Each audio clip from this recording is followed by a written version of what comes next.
Hello everyone, this is your friend Shinobi Nexus 2.0. Welcome back to the channel. Enjoy the fanfic.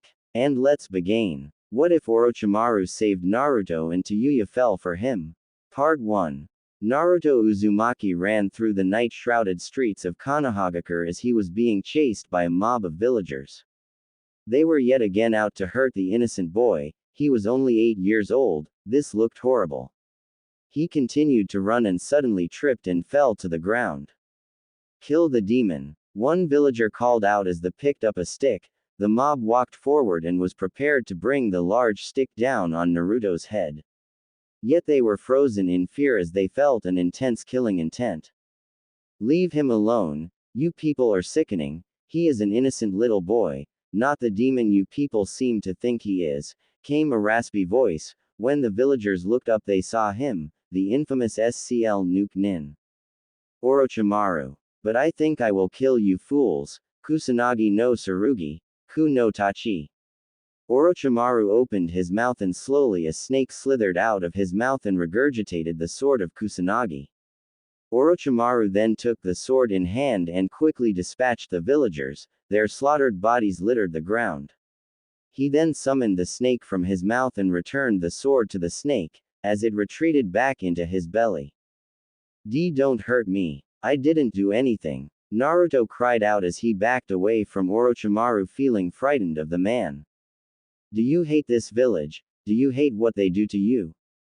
Orochimaru's raspy voice rang out as he knelt beside Naruto.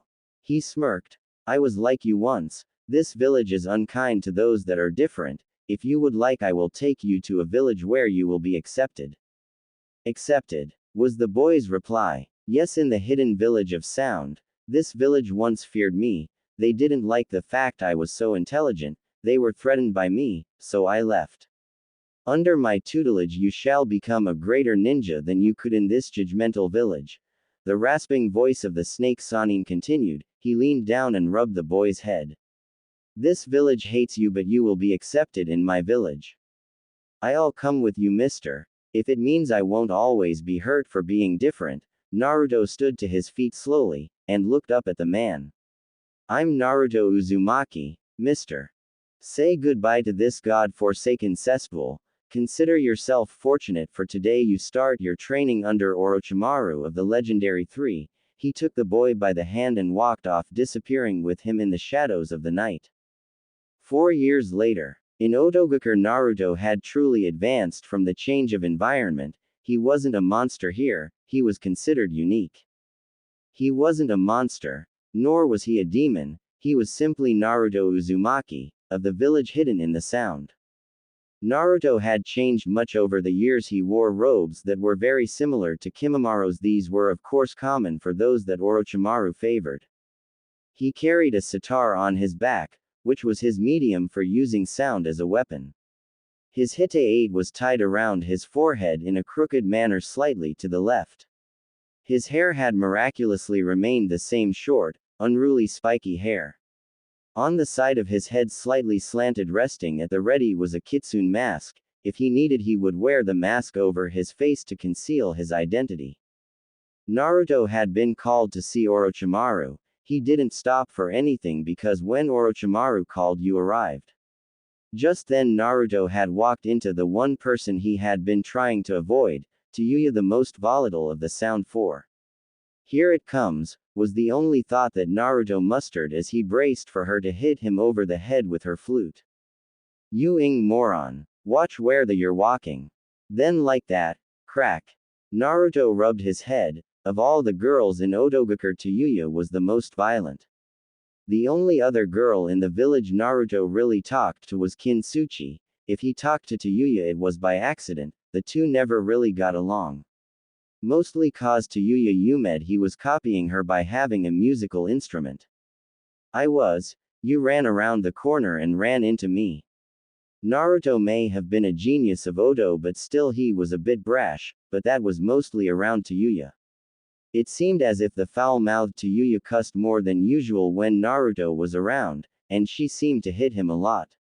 It was rumored that Tayuya really was infatuated with Naruto, since they say, you always hurt the ones you love. and judging from the amount of bodily harm she had done to Naruto, they must be engaged. Naruto-kun, Tayuya-chan, do you two not have a meeting with Orochimaru-sama? Kabuto Yakushi calmly said as he stepped out of the shadows, adjusting his glees as he chuckled lightly from the start of an argument between Naruto and Tayuya. Keep fighting like that and people will think you're a couple. At this, Naruto and Tayuya both blushed. The two of them were prone to arguing, but it was usually simple misunderstandings. Kabuto only chuckled as he opened the doors to Orochimaru's chambers. The two slowly entered the room and knelt before Orochimaru.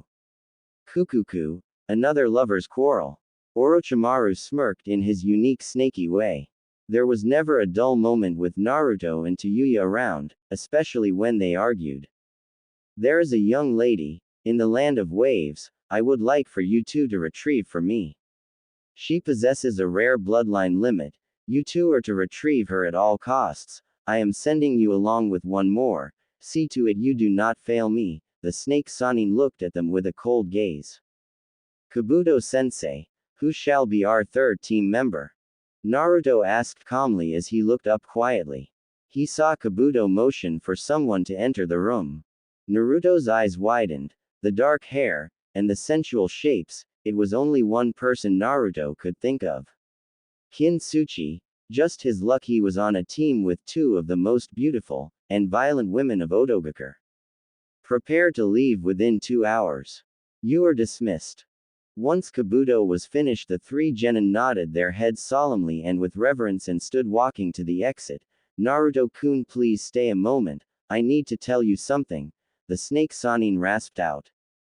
Hi, Orochimaru-sama. The boy responded and returned to a kneeling position in front of the snake Sanin. Naruto, I think you are old enough to know why the cesspool hated you so, the snake began. He gave a fatherly look to Naruto, as fatherly as one could give with snake-like eyes. When he saw the boy nod, he smirked diabolically. Almost 13 years ago, the village of Konoha was attacked by the Kyuubi no Kitsune, and many ninja died trying to stop it. What they tell the children is the Yondaime Hokage, Arashi Uzumaki, gave his life to stop the demon. In truth, he used a powerful jutsu to seal the fox away, in the body of a child who had just had his umbilical cord cut. Now the Hokage, being a man of morals, had felt this burden should only fall on his child. He had asked that the village treat this child as a hero, but no, they only saw the demon trapped inside the boy.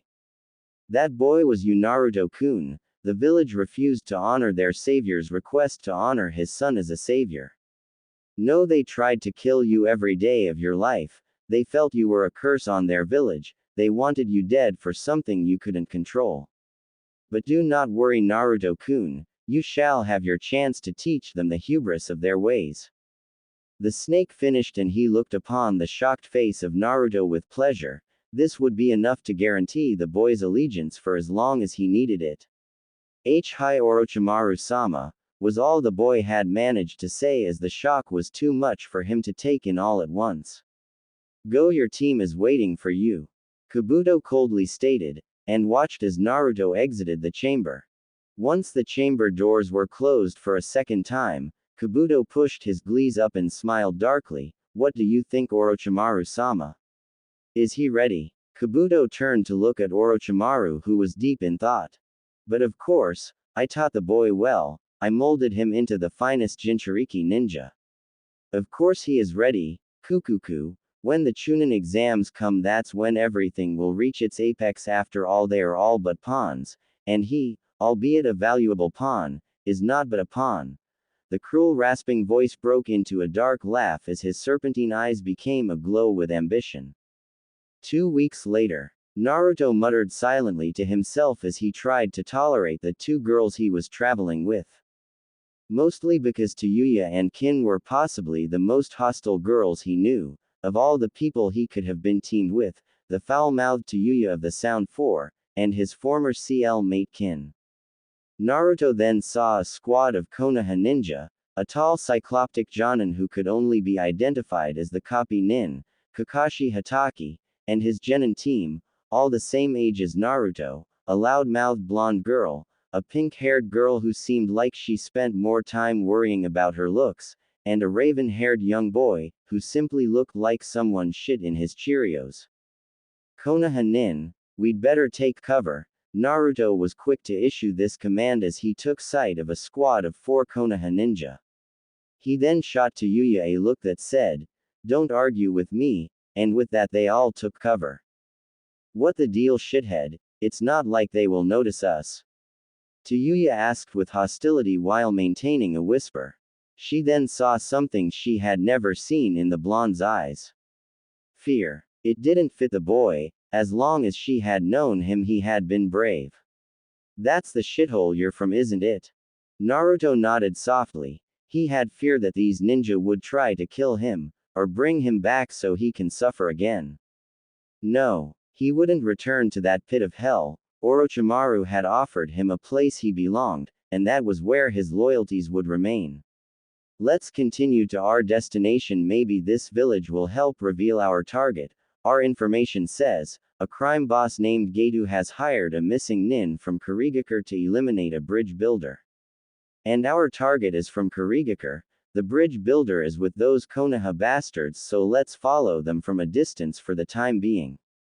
The 2 kunoichi of Odogakure nodded their heads in agreement, and the team continued on with their mission.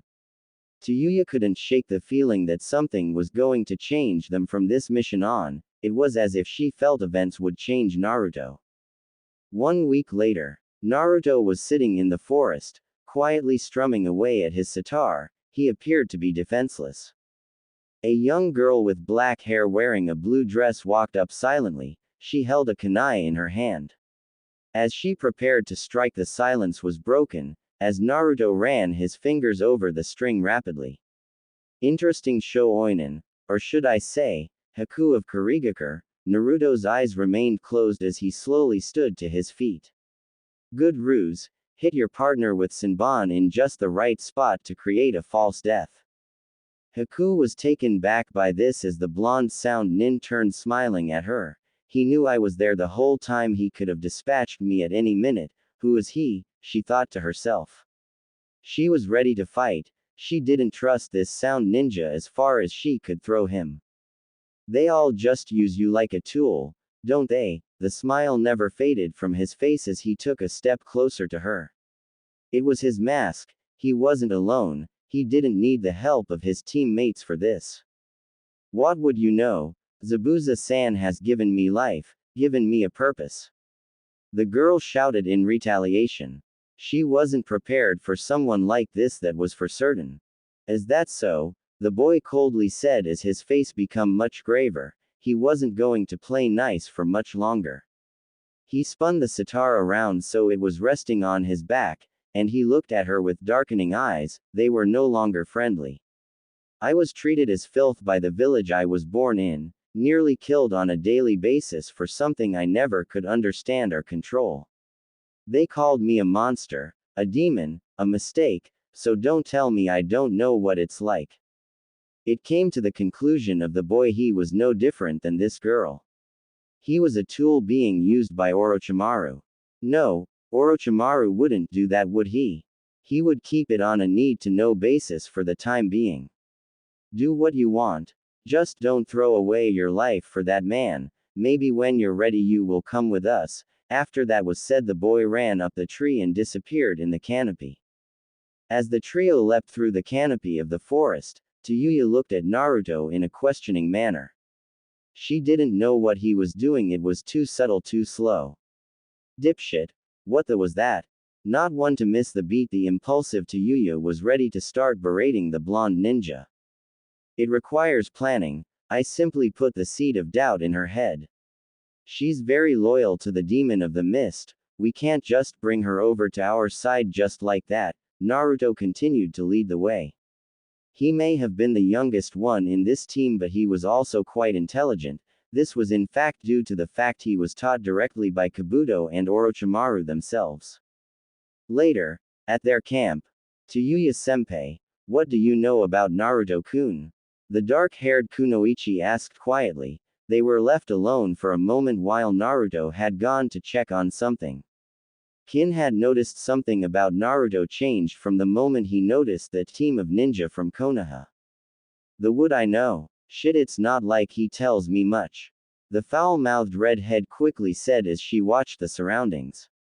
She didn't like the feeling of what was going on with Naruto. Something unusual happened the moment he saw those Konohagakure ninja. So then it isn't true that you two are an item. I figured you would know since people seem to think you two are dating. Seeing, as you hurt him more than anyone else, the dark-haired beauty calmly responded. In that moment the two began to glare. It would seem even the kunoichi of Odogakure, despite the focus of their training to become efficient killers, still could notice a guy. And what the does it matter to you, bitch? Just because I hurt the idiot doesn't mean I love him. The redhead was about to fly off the handle and punch this nosy bitch right in the nose. It's none of her business what Naruto means to me. Her thoughts were just as vile, and laced with anger. All anyone knows is one day Orochimaru-sama brought the tard back one day. He was afraid of everyone. That's the entire story I really know about him. Naruto-kun is hard. No, he is unreadable. You could say he is like the wind. The dark-haired girl softly said.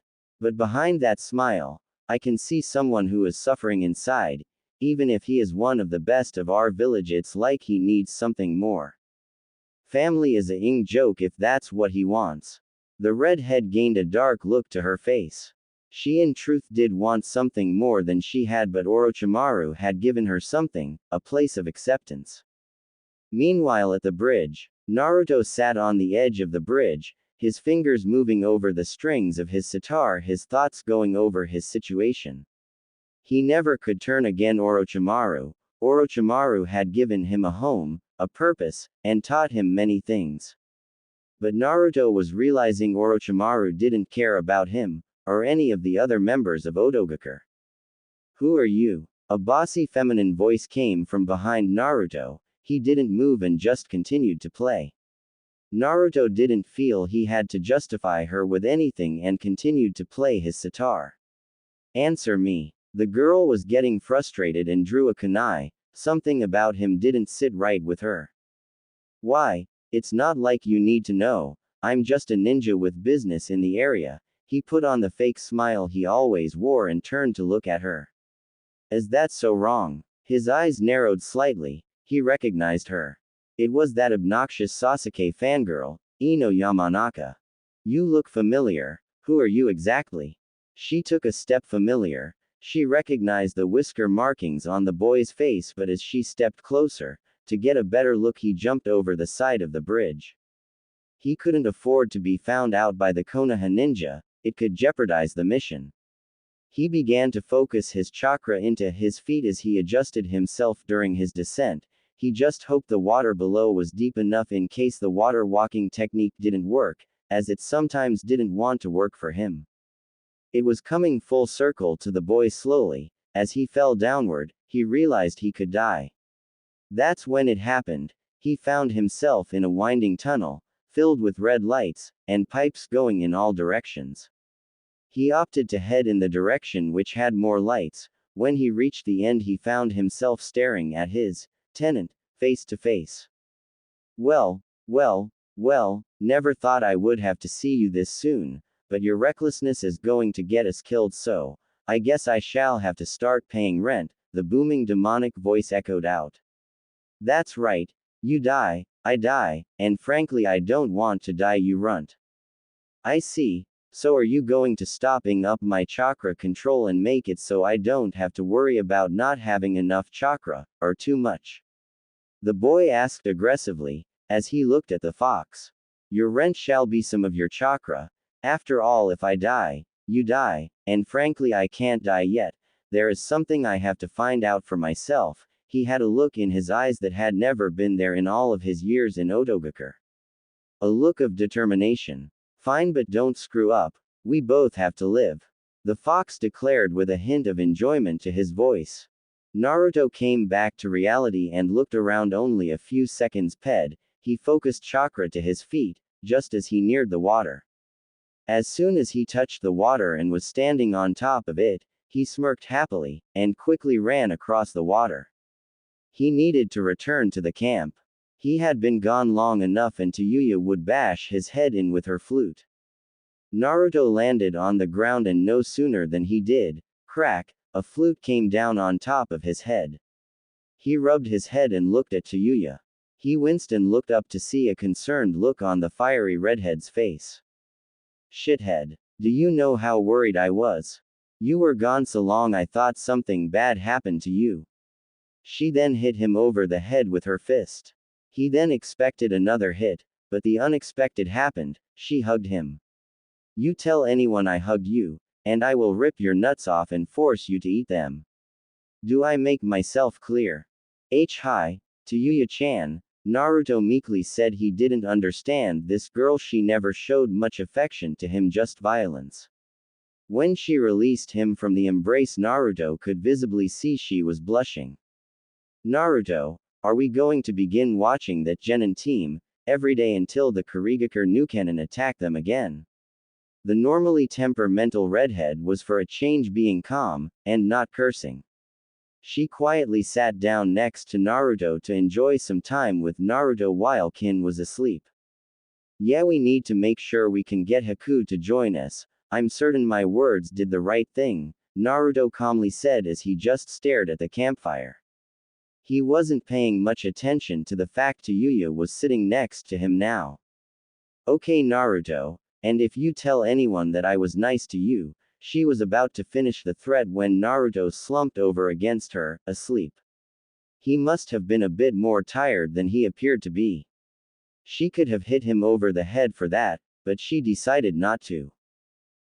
Rest, Naruto-kun, and fortunately for her, Kin was still asleep, so this wouldn't come back to bite her in the. 4 days later. Tayuya, Kin, you go to the bridge, I'm going to check on something in the village. The two kunoichi nodded and leapt off into the branches of the trees above. Naruto jumped into the branches above and headed off in a separate direction. He had found a few dead animal that had been killed by blades, and there was trail of destruction leading back to the village. At the village, more specifically at Tazuna's house, Naruto sped up as he headed towards the village. I may be going again Orochimaru's orders, but I will not be his pawn. No one tells the wind where to go. He landed on a rooftop and watched calmly. We only need one hostage, the first thug said, as the other was drawing his katana to rush at the boy. Stop. If you touch that boy, I will bite my tongue off and kill myself. You need a hostage, right? The woman aggressively said, wanting to save the boy who appeared to be her son. Damn, I wanted to kill someone, the other thug said with an unamused sound to his voice. Just then their attention was brought to a newcomer. Naruto landed in front of them, a dark look in his eyes. Will you can kill this kid? He looks no older than the brats guarding Tazuna. A smirk crossed over their faces. I'm not just some pushover, you're walking to your deaths, Naruto smirked as the two rushed at him. He simply leapt backwards to get them into a good enough range to use his sitar to cause a wave of sound to disable the two. He spun about, bringing the sitar from its resting position on his back. He then applied chakra to the seals on the neck of the sitar. This caused the strings on the sitar to glow with chakra.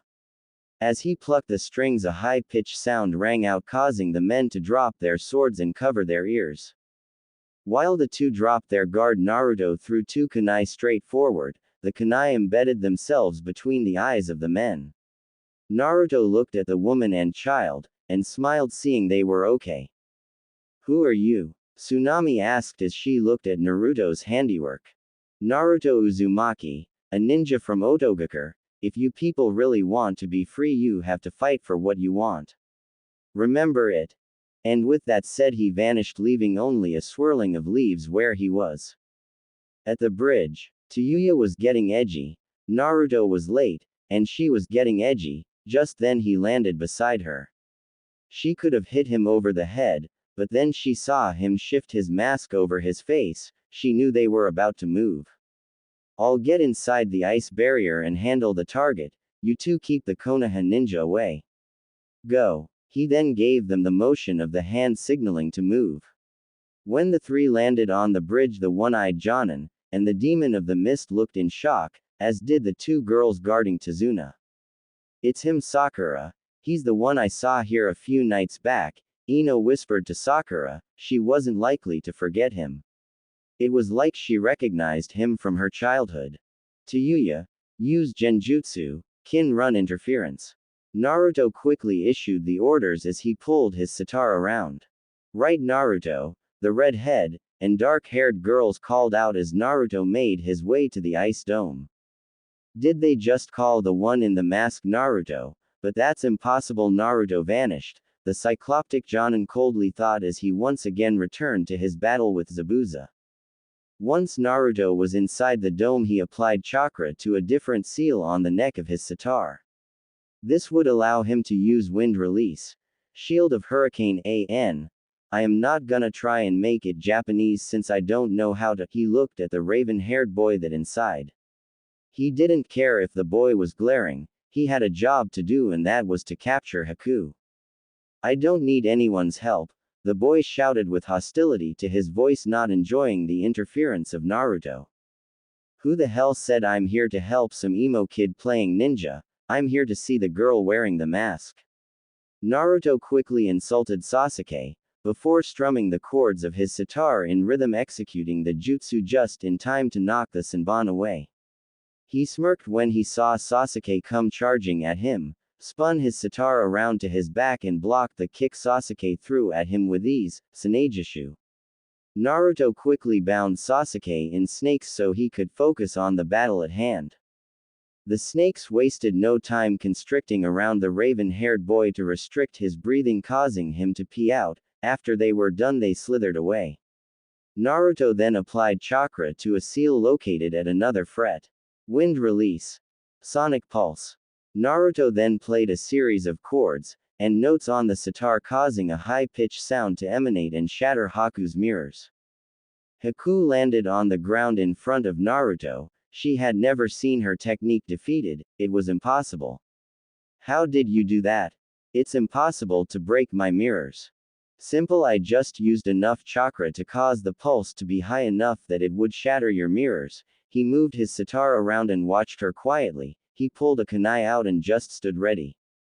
Do you still wish to be the tool of that man, or come with me back to the land of sound? You won't be a tool there, you will be considered a person. That is what the Otokage wants. Naruto lifted his mask up and looked at her quietly. And when she pulled her mask off, he knew he had gotten through to her. Alright, I will go with you. Zabuza-san has used me as a weapon long enough, prevented me from finding any happiness, the girl spoke in a defeated manner. Her eyes sadder. The boy in front of her was right. Meanwhile, across the bridge, things were intensifying as the copy ninja utilized his one technique, the Raikiri. He charged forward and threw ball of lightning forward. He smashed it right through Zabuza's giant sword, and struck a hole right into Zabuza's chest. Just then Naruto and Haku walked forward, and Haku looked sad to see Zabuza dying on the bridge. Kakashi looked shocked when he saw Naruto's face. It is him. Who took him to Otogakure? I failed my sensei. I couldn't keep his son from falling to another village. Kakashi's thoughts were plagued with regret as he pushed his Hite-8 down over his left eye. Haku, you've rusted. You're no longer a worthy tool to me. Do you hate me? Zabuza was having regrets in his last moments. He should have raised the girl better than he did. No, Zabuza-san, you just opened my eyes to the truth. I will never be someone's tool again. You helped me become strong, but you need to find your rest, demon of the mist. The girl spoke coldly as she looked down at the man who was dying. She then shed a tear, for inside it truly hurt her to see him fading away. This takes care of the problem of having to pay him. I was going to just kill him, and the girl once they killed the bridge builder, but now I only have to kill the girl. Good thing I brought an army. Naruto, how do you want to get rid of them? We're running low on chakra, and there is a lot of mercenaries. Kin asked as she stepped beside Naruto. He then pointed behind the mercenary army to a group of citizens from the village. Always look underneath, the cycloptic Jonin coldly stated, as he watched Naruto think the scenario over. I have just the thing. He then walked forward, pulling his sitar out. He applied chakra to the third seal on the sitar's neck and strummed the strings lightly. Wind release. Hurricane blades. This caused a series of blasts of wind which cut down the mercenaries that stood in his way. Once a clear path presented itself, he spun the sitar over and applied chakra, causing his own sword of Kusanagi to reveal itself. He took the long sword in hand. It of course looked different from Orochimaru's. He swung his sitar around so it was resting on his back again. He then rushed forward and brought the blade swinging upward, causing Getu to fall backwards. Please spare my life, I will give you anything you want, kid. The corrupt businessman pleaded, but his pleas fell upon deaf ears. Naruto plunged the sword through Getu's heart and pulled the sword out, and with a flick of the wrist the tycoon's blood was flung off the blade. There, I think the village can handle the rest of these fools. Naruto walked back silently as he held the sword of Kusanagi in his hand. Of course this confirmed all the fears Kakashi had about Naruto. He had fallen into the clutches of Konoha's greatest enemy. We're leaving Tayuya, Kin, and Haku. Naruto reached behind, allowing the sword of Kusanagi to return to its hiding place in the sitar. Where are you going with her? Kakashi asked, only to see Naruto ignore him. Answer me, Naruto. It's no concern of yours, copy ninja. The Otokage asked us to get her and we did. And with that the four of them disappeared, leaving Kakashi distraught, and feeling like he had failed the Yondaime. 2 weeks later, back in Otogakure. You did well, Naruto-kun, though I am a bit disappointed you decided to help a village, but in doing such you garnered some fame for our village. The snake Sanin spoke with a sickening smile on his face. You showed great leadership qualities during this mission, so I believe you and Kin have earned the right to participate in the Chunin exams. This shall give the revenge you desire, but you will need a third teammate. Tayuya will return to the Sound 4 and aid me during my ruse as the Cage. So Haku-chan shall be on your team. Naruto and Kin nodded solemnly. Haku followed suit. She didn't want to offend the Otokage. Dosu, Zaku, and Okuni shall form a second team. There is someone I want you to procure for me during the exams, and Uchiha. Hi, Orochimaru-sama. Naruto knew this would present a chance for him, just the chance he needed. That is all. Prepare yourselves and train. We shall depart in 1 week. You are dismissed. The young ninja nodded their heads and left the room. Outside, Naruto was about to his own way to prepare himself. Before he left, Tayuya had grabbed his arm. Something had been worrying her since Wave Country, that he might be taken away from her. Shithead, don't you dare die on me in the pisshole or I will go straight to hell and bring you back. Naruto nodded quickly before heading to his room to get ready for the trip. A month later, the team reaches Konoha. Welcome to Konoha. Are you here for the Chunin exams? The gate guard queried, and when the Sound Village ninja nodded, the gates opened and they proceeded into the village quietly. Orochimaru had taken on a disguise for time being while in this village, since he was indeed a wanted criminal. Not even in the village a few minutes and Naruto's bad memories came flooding back, but some good ones were mixed in as well. He remembered the old man they called Hokage who treated him like a human being.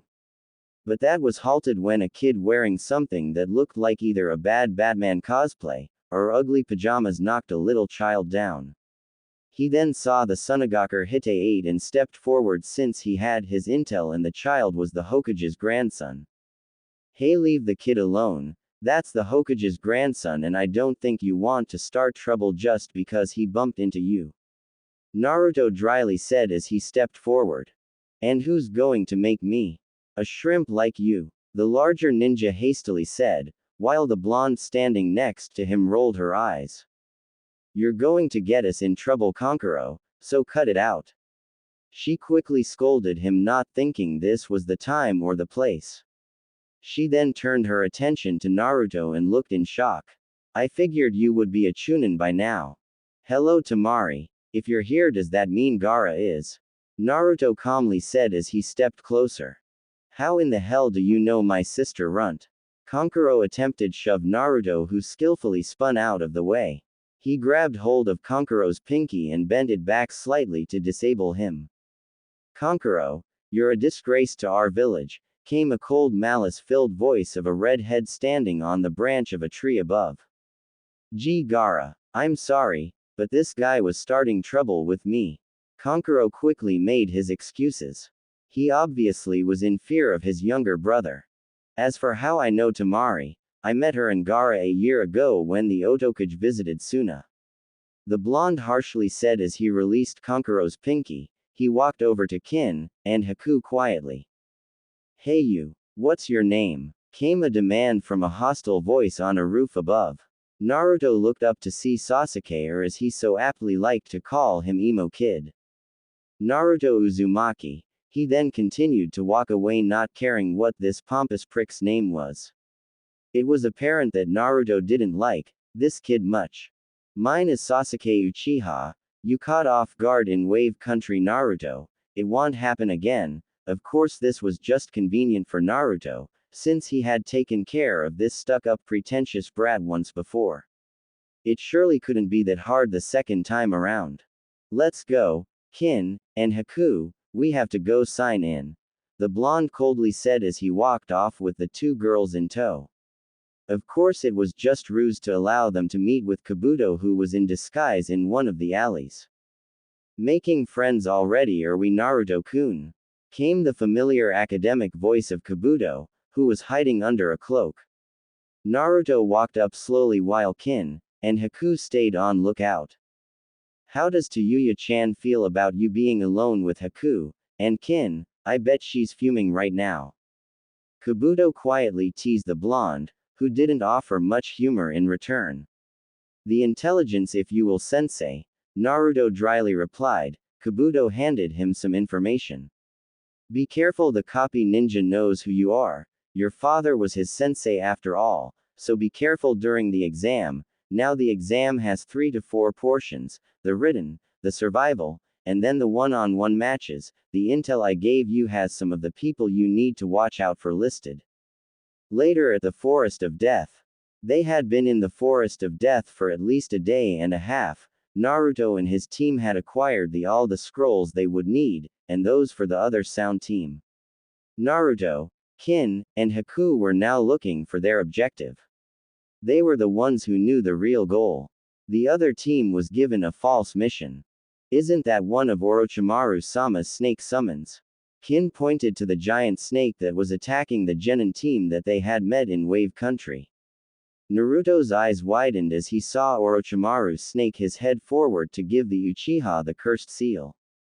The burning sensation coursed through the boy as the cursed seal of heaven formed. The pain became too much for the boy and he ped out. He will come to me and seek power, unlike the one you know as Naruto, or the others that serve me. Sasuke will be more than a pawn, something easily sacrificed. He shall be the most important piece, the king. Orochimaru then broke into a disturbing laugh, which could bring anyone to shudder. Kin and Haku gasped in shock. Their leader was planning to just sacrifice them. Is that all we are to you? Naruto couldn't stand it anymore. He had his doubts for a while. He leapt downward and threw a punch which was quickly avoided by the Sannin. Naruto's eyes were now red with demonic slits. Oh, what a shame, Naruto-kun. I'm disappointed that you have turned against me. A pawn should never aspire to become the king. The Sannin then punched Naruto, knocking against a tree. Gogyo Fuin. With that, 5 of the Sannin's fingers began to glow with chakra. He then slammed his fingers into Naruto's stomach, sealing away the chakra of the Kyuubi. Naruto slumped over as the seal took form over the existent seal on his stomach. The Orochimaru backed up a tree and melded with it while laughing in a sinister manner. You have outlived your usefulness to me, Naruto-kun. I will enjoy destroying you and your team. And with that, the snake Sannin vanished into the tree. Just then Haku and Kin leapt over to check on Naruto. Before they could escape and get Naruto to safety, a kunai was thrown at the tree. You work for him. What did he do to Sasuke-kun? The pink-haired kunoichi prepared to throw another kunai at them. We don't know. The only one who knows anything about that is Naruto, and he's out of commission. Now back off, little girl. We need to get Naruto somewhere safe, and you need to do the same thing for your teammate. Kin quickly warned as she pulled out her senbon and prepared to throw them. They're right, Sakura. Sasuke doesn't look so good, Ino reminded her rival and teammate. Sakura turned to look and nodded, and when she looked back, Naruto and his team were gone. The pink-haired kunoichi glared before helping Ino get their teammate to safety. A day later, Naruto slowly came around. He noticed his surroundings had changed. He saw that he was longer up in the trees. He sat up and looked to either side to see Kin and Haku both looking at him with concern. Where's my sitar? He looked around since he had never been without it. It was broken when Orochimaru knocked into the tree, Kin dryly said, pointing to the broken instrument. She stopped showing reverence for the man they served due to her discovery of how Orochimaru. The two girls gasped as Naruto broke the body of the sitar, taking the seal that held his sword. We have to reach the tower and complete this portion of the exam. He applied chakra to the seal and pulled his sword out of the glowing seal. On the reverse side there was another seal. He applied chakra to that, which brought a scabbard out of the seal. He sheathed his sword, and looked to the two girls. Let's go. I personally don't intend to let the snake see me dead just yet. Hi Naruto, the two kunoichi said in unison as they followed Naruto. They may have lost their faith in Orochimaru, but they found something in Naruto they could trust. It would seem, he was the type who wouldn't ever give up no matter how hopeless the situation was. Several hours later, the team walked into the main hall where the other teams were embling. When Naruto's team stood in place, Naruto received looks of shock from Kakashi and the Hokage. Just as Kakashi said, "It's Naruto, so that's your game, Orochimaru," the wise third Hokage thought quietly while puffing on his pipe. Orochimaru smiled sickeningly when he saw that the traitors to his ambition had survived. That's it, Naruto-kun, act as the catalyst that delivers Sasuke to me. You and your team won't be the sacrifices for my summoning technique, you will just be the catalyst to offer me more power than I could ever dream to have. The snake smirked, his thoughts on the power that he could obtain. Now to explain why you are really here. You are told it's to promote friendship between countries. To raise the level of shinobi. I don't want you to be confused about the true meaning. The Hokage began before taking another drag on his pipe. The true meaning of the exam is war. Or rather, replacement for war, so shinobi villages don't fight senselessly. The lecture continued on, explaining about the purpose. Then a sickly exam proctor stepped forward and coughed lightly. Allow me to continue for you, Hokage-sama. I, exam proctor Hayate Gecko, shall explain the rest. When the Hokage nodded, the man coughed and stood to his feet. This is just a preliminary for the next round. Too many teams made it through the second round, so if you feel you cannot do any more fighting, speak now. Kabuto had raised his hand.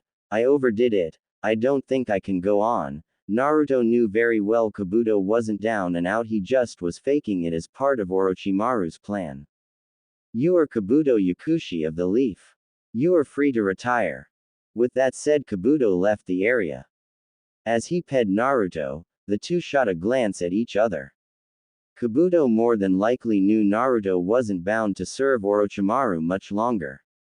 A bit later, I'm not going to give details of all the matches since that would take a while. The monitor flashed through names, and the first match was decided. Sasuke Uchiha vs Yoroi Akato. The match didn't take long to end, with Sasuke doing a powerful taijutsu combo which left Yoroi out cold. Winner, Sasuke Uchiha. Sasuke was escorted out of the arena by Kakashi. The matches continued with Kankuro winning against Tsurugi, Temari winning against Tenten, and a draw between Sakura and Ino. The names spiraled through, and there it was: Naruto Uzumaki vs Kiba Inuzuka. The two combatants jumped down into the arena and stood across from each other. Begin. The proctor managed to say before coughing, and stepping out of the way. You're going down, pretty boy. The Inuzuka proudly proclaimed as he gave his dog, Akamaru, a soldier pill. Naruto just remained calm as he pulled the fox mask down over his face. To Haku and Kin this signified bad news for boy he was fighting. Orochimaru smirked seeing his former student still had the habit of wearing the mask when he was serious. Kiba then proceeded to use Jujin Bunshin. This caused Akamaru to look just like him and create the illusion of there being two. Kiba continued by Shikyaku no Jutsu. This gave him the edge he needed. Gatsuga. Kiba roared out as he and his clone rushed forward, turning into two spiraling vortexes that flew at Naruto. Naruto didn't move, he simply braced himself as he planned to gauge the intensity of the attack to get a feel for how strong this kid's attacks were. The blow connected with Naruto, who was sent reeling back as he was hit by the two. He rolled across the ground and stood to his feet slowly. You're strong, I will give you that much. But you underestimate me. He rushed forward and produced some shadow clones by using Kage Bunshin to create clones to run interference. When the Inuzuka destroyed the clones that rushed forward, when the smoke cleared, the masked boy was gone. Before he could react, something hard connected with his right knee. Just then Naruto brought the sheathed sword around and hooked it on the falling boy's hood and spun around, bringing him down on his back like a rag doll. Smoke dissipated to reveal Akamaru. You dropped your guard, pretty boy. Kiba roared out as he performed Suga, flying straight at Naruto. As the blow hit, the body vanished, turning out to be a Kage Bunshin. Kiba looked in silence just before three shadow clones kicked him into the air. Just then the original jumped into the air and brought a fierce axe kick down onto the boy's head. The boy came crashing down in the arena floor face first. The onlookers looked shocked. The most shocked of the onlookers was his Junin sensei. Hayate walked over and lifted Kiba's head lightly and coughed lightly before standing up. Winner. Naruto Uzumaki. With that, Naruto walked back up into stand, pulling his fox mask upward slowly. Once he was back with his team, he rested against the wall. The next match that followed was Kin Suchi against Shikamaru Nara. The fight didn't take long as Kin fell into Shikamaru's unique jutsu and was knocked unconscious as her head crashed into the wall. Naruto leaned close to Haku and whispered in her ear, "We have to be careful during the rest of the exam, the snake might try something." Haku nodded softly. Naruto was concerned for Kin at the moment. He didn't see Orochimaru anywhere in the arena. The next match that followed Haku against Okuni. Needless to say, Okuni lost swiftly against Haku. The next bout was between Zaku and Shino. It was a fight that ultimately ended with Shino being the winner. Then the match between Neji Hyuga and Hinata Hyuga took place. Naruto growled with disgust as he could clearly tell that Neji was simply toying with the girl. Naruto restrained himself from leaping down and stopping Neji from trying to kill the girl. Fortunately, the Jonin leapt in and stopped the boy from going too far. The next fight that came was between Gaara and Rock Lee. The battle itself looked as if hell itself broke out, ending with Lee losing. His body was nearly broken by the time it was over, and Gaara had been declared the winner. The last battle was between Choji Akamichi and Dosu Kinuta. The fight ended as quickly as it began. This was no shock to Naruto. All finalists please report to the center of the arena. The sick proctor managed to say between coughs. When all the finalists reached the floor, he held out a box. Please reach in and pull out a slip of paper. After saying this, each of the finalists did as they were told until each had a slip of paper. After confirming their numbers, the lots were drawn. Naruto Uzumaki vs. Neji Hyuga, Sasuke Uchiha vs Subaku no Gaara. Subaku no Kankuro vs. Shino Aburame. Shikamaru Nara vs. Subaku no Tamari. Haku vs. Dosu Kinuta. U10 will be participating in the final round of the exams. The proctor coughed as he looked at the 10. He was about to continue until the obnoxiously loud Anko stepped forward. You have 1 month to prepare, rest up, train, perfect your tactics. Until then you are dismissed. The ninja all dispersed. Just then Kakashi landed behind Naruto and Haku with Anko at their front. Will you come with us? The Hokage would love to speak with you. The Cycloptic Junin said with a pleasant look on his face. Later inside the Hokage's office, Naruto had just told the Hokage the whole story, and the old man took another puff of his pipe. I see Naruto-kun, you left the village with him because you were tired of being attacked. I wish I could have prevented that. He then looked at Kakashi and Anko who were watching the door. What do you plan to do? Continue to masquerade as Sound Ninja? Naruto shook his head. He wasn't going to be loyal to Orochimaru any longer. He also wasn't going to let something bad happen to Kin. But, Tayuya, how was he going to save her? She's one of the Sound Four. Is there a way we can become a ninja of Konoha? The boy asked with high hopes. I'm afraid it won't be that easy, but I think with the resources here we can get you to be part of the Leaf after the exams are over, the Hokage commented before taking another puff of his pipe. I'm surprised you broke free of my former student Naruto-kun. Most people who are trained by him turn out to be blindly loyal. That's because I refused to be just a pawn. I realized he treated me as a tool. When I was sent to capture Haku for him, I saw how Haku was treated as nothing but a tool by Zabuza, and I realized it was what Orochimaru was doing with all of us. The blonde boy that ripped his Hite-8 off and dropped it to the floor. I am Naruto Uzumaki, son of Yondaime Hokage Arashi Uzumaki, and I am no one's pawn.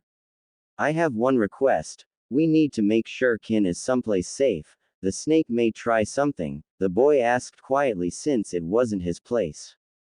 It will be done, the Hokage said and motioned to Anko to see to it. Naruto and Haku stood to their feet to leave the office. Where are you two going? To train, the boy said as he pocketed the Hite-8. He wasn't going to wear the symbol of the Sound Village ever again. You showed the will of fire, Naruto-kun. You might need this. As far as I'm concerned, you are of the Leaf. The Hokage reached into his desk and pulled out a Hite-8 and tossed it over to Naruto. That was Arashi's headband. You deserve to wear it.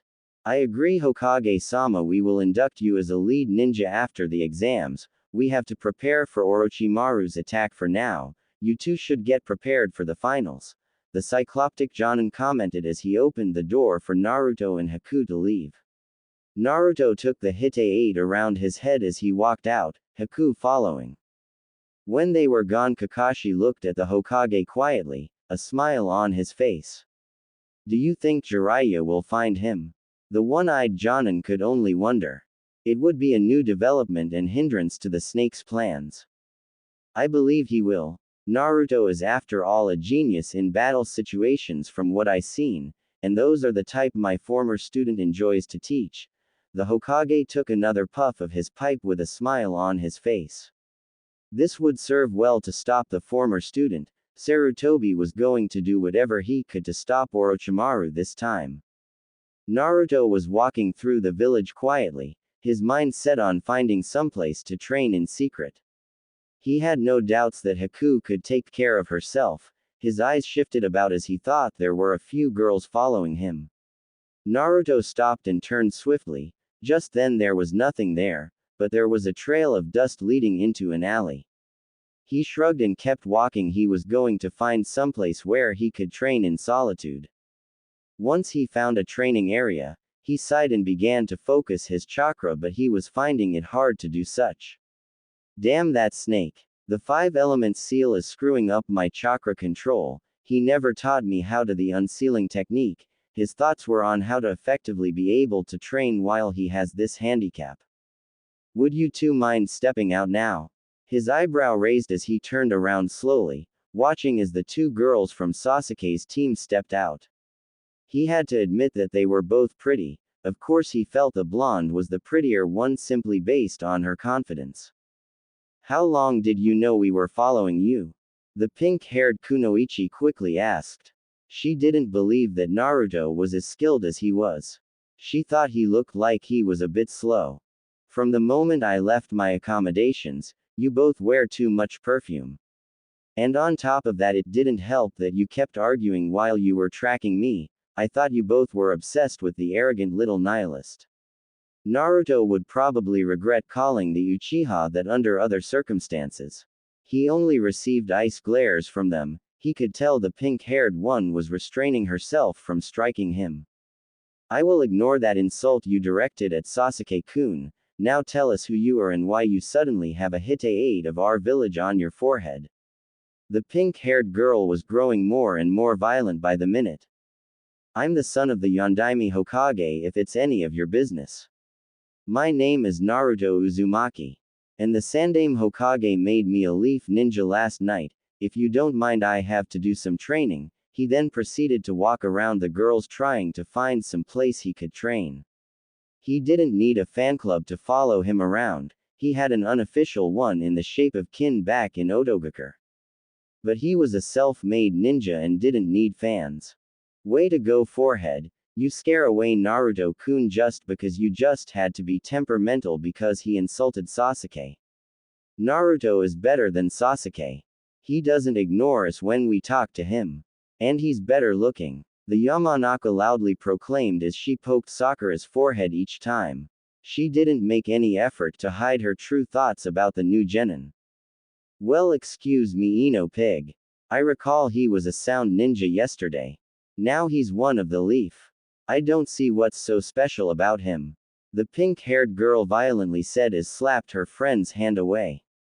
Let's see, forehead girl. He says he's the son of the Yondaime. We saw his fight with Kiba. And we saw what he did on the bridge, which I may remind you was named after him. Ino quickly replied before poking Sakura's forehead again. The two then glared at each other. Naruto thankfully was gone from the area, so in a sense the two girls were fighting for no reason. Outside the bathhouses, Naruto was walking along when something caught his eyes, a man who was dressed like he belonged in a kabuki play. He seemed to be peeping on girls while taking notes. Naruto didn't think highly of this, it seemed perverted. Hey you. The man looked up from what he was doing and glared at the boy. Something caught the old man's eye when he noticed the purple rope-like belt around the boy's body, and the robes themselves. They reminded him of his old friend and teammate, Orochimaru. Boy, tell me, do you know a man named Orochimaru? Yeah, he was like a father to me, but I learned he was treating me as nothing but a pawn recently, the boy calmly said as he adjusted the Hittite on his head quietly. He no longer wore it off to the side, the steel plate now faced straight forward. What is your name, kid? The old man seemed to take interest in this kid. He was different. Like he couldn't be taught through a normal method, he could tell that this kid would be one of the fun ones. Naruto Uzumaki. After he said this, the old man's eyes widened. It all made sense. So that's your game, your snake. Use the son of the man who beat you out for the position of Hokage to get revenge on the village. You made one mistake teaching him, he will be your very undoing. The old man smirked and stood up. The name is Jiraiya, and from this day forth I shall see to your training. The man then struck a pose like he belonged in a kabuki play. The Toad Sage of the legendary Sannin. Just as I trained your father, I shall train you. On one condition, you Ero Sennin, you help me get some new robes. I don't really think this is my color. I was thinking orange and black. The boy in the first time in his life gave a true smile. Most of the time it's the fake smile he used to deceive his enemies. I also want to get a second mask to take with me. I was thinking Hanya mask. Showmanship at such a young age. I'm starting to like you, kid. The Toad Sage spoke with much zeal. He smiled and walked off with Naruto. Naruto then looked upward at Jiraiya. Hey Jiraiya-sama, can you remove a seal that the snake put on me? Let's see what it is, shall we? Jiraiya turned serious. Naruto opened the robe-like top, and Jiraiya began to inspect it. He noticed the even-numbered seal as the one that keeps the nine-tailed fox sealed inside, but the one on top was a 5-element seal. This was the world of Orochimaru, alright. Okay kid, this might sting a little bit. Gogyo Kaian. The Sanins thrust his hand forward and slammed the fingers against the seal, burning away the Gogyo Fuin. This caught Naruto off guard. The pain lasted only a moment, but he felt as if his chakra flow was back to normal. Naruto walked to the stream of water nearby. As his chakra flow came out on its own, he smiled, knowing he could use his chakra freely again. This would make things easier. He stopped water walking and returned to his new sensei. Kid, there's no need to call me Jiraiya-sama. I'm not an egomaniac like that snake is. Now let's get you some new threads, the mask, and introduce you to a little friend I like to call Ramen. After a shopping trip, the two went to Ichiraku Ramen. Naruto had just simply stared at the ramen. He had never seen this kind of food. He, after all, had lived on a different diet over the past 4 years. He, of course, was too busy exchanging looks with the girl working at the stand. He may have only been 13, but he sure could notice that girls were becoming more attractive. So you're at that age that you're starting to notice girls, The Toad Sanin quickly teased the boy before breaking into some laughter. Naruto blushed for a moment and quickly began to eat the ramen. He found that this was like a party in his mouth and everyone was dancing. He quickly ate the bowl while maintaining manners. It was one thing he had acquired in Otogakur that would stay with him the rest of his life. Tayuya, after all, beat it into his head, literally. So Jiraiya-sensei, what will you be teaching me first? Naruto then shifted his attention to behind him. He knew he hard heard something. He then saw pink hair in one of bushes. His eye twitched. He didn't really enjoy the attention of these girls. Even if these girls didn't senselessly hit him over the head for something, it was still unnerving. He could make out 1, 2, 3 girls. One looked like she was fidgeting. Why did that seem so familiar? That was it. He remembered a little girl from before he left the village, and she was the only one who ever tried to be his friend even when her father told her to stay away. Who knew coming back to this village would remind him of some of the good things that happened in his life. Then a fight broke out between the stalkers while they tried to stay hidden. You haven't even really been a ninja of the village very long and you already have a fan club. Jiraiya beamed proudly at his student and ordered another bowl of ramen for the boy. Eat up, you will need the energy for when we begin training this afternoon. But before training, we're going to pay a visit to my sensei. I want to ensure you get enough training, boy. Naruto nodded and began to eat, and he found that he really loved ramen. Something about the way it tasted made him happy. While he ate, he ignored that the sounds of the fight escalated as 2 more girls joined the fray, girls that were on his team. When the fight ended, Naruto and Jiraiya had already left. The 5 girls walked out of hiding to see Naruto was gone, and they all frowned. Then Kin, being one of the 5, remembered something that made her a bit terrified. I think he's already spoken for. I forgot that Tayuya and Naruto-kun are kind of close. How close do you mean? And who is Tayuya? The pink-haired Kunoichi quickly asked. It would seem all of these girls seemed to like Naruto. Sadly, he wasn't at that stage where he liked girls that much. Also, there was the matter of Orochimaru currently that he was focused on. She's from Otogakur, and she is one of the elites. We call them the Sound 4, and she hits him a lot. The 3 girls of the lead just blinked. They didn't quite understand this. Since it was weird to hit someone you care about. She hits him. The Yamanaka girl queried, since it was weird in her book, though she might be tempted to do it herself if he said something or did something idiotic. It's her strange way of showing affection. She cusses at him more than others in Otogakur. She always hits Naruto a lot. She's just different like that. Kin quietly added as she fussed with her new Hite-8 and new clothes. She wasn't quite accustomed to dressing how she wanted instead of a uniform like most Sound Shinobi did. I also don't think she will be very likely to share him, but she's loyal to Otogakur no Sato, which means Naruto is fair game. That's when the 5 girls all smiled darkly, the kind that made any nearby guy cringe with fear for whoever they were plotting against. At the Hokage Tower. You mean your sensei is the Hokage? Naruto was shocked at this. It was strange in his book, but he was trained by both Orochimaru and Kabuto, the two most powerful people in Odogakure no Sato. Yes. He trained me, the snake, and Tsunade, but she left the village a long time ago. Jiraiya commented with a smile before the two were led into the Hokage's office. The two then sat down and waited for Sarutobi to address them. Ah, Jiraiya, I see you've met Naruto-kun, so what do I owe to this visit? The wise old man quietly said as he smoked his pipe. If I know you, it's about his training. That it is, Sarutobi-sensei. I was thinking that it would be beneficial to the boy that if we could get Gamabunta and the Monkey King Enma to agree that this boy could be permitted to have contracts with both. Jiraiya was calm about this, which showed his determination to help Naruto become as powerful as he could.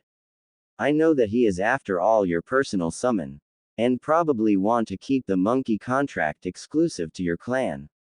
I do not see any harm in extending it to the Uzumaki clan. The only thing I can think of is if Naruto has signed the snake contract prior. You know how Gamabunta dislikes snakes. Sarutobi quietly said as he smoked on his pipe quietly. Naruto sat quietly while the two authority figures discussed this. I never signed the snake contract. Orochimaru said I wasn't ready to sign the contract. The truth of it was, Naruto didn't see the point of a contract that required numerous sacrifices to appease the boss beast. It was kind of disgusting in the truth of it. Come to think of it, the keeper of the wolf contract has been in the area, but Genshin Hanzo is reclusive man. He doesn't allow many to sign the wolf contract. Sarutobi quietly commented. He knew the man was a loner by nature, but that's what made him efficient. If we can get him to allow the boy to sign that contract, he will have 3 powerful summons he can call upon. We need to find Genshin, then we can parlay the deal between the 3 boss summons. Jiraiya calmly smiled, as the 3 of them stood to their feet. They opened the door and there stood the man. Of course it shocked them a little bit to see him. Toad Sage, and Hokage-sama, it is nice to see you again, the man pleasantly said as he walked into the room. Genshin was a peculiar-looking ninja for the most part. Around his arms, waist, and legs were several chains. He wore forest camouflage pants, wooden sandals. He also wore the Leaf Village Hite-8 around his neck, while on his head was a sacket. Strapped to his shoulder was a wolf mask, and across his back was the wolf contract. He sat down in a chair, and took off his sacket before he ran his fingers through his short spiky hair. One would almost think he was related to Kakashi, if it wasn't for the golden brown eyes. So what rank do you hold now, Genshin?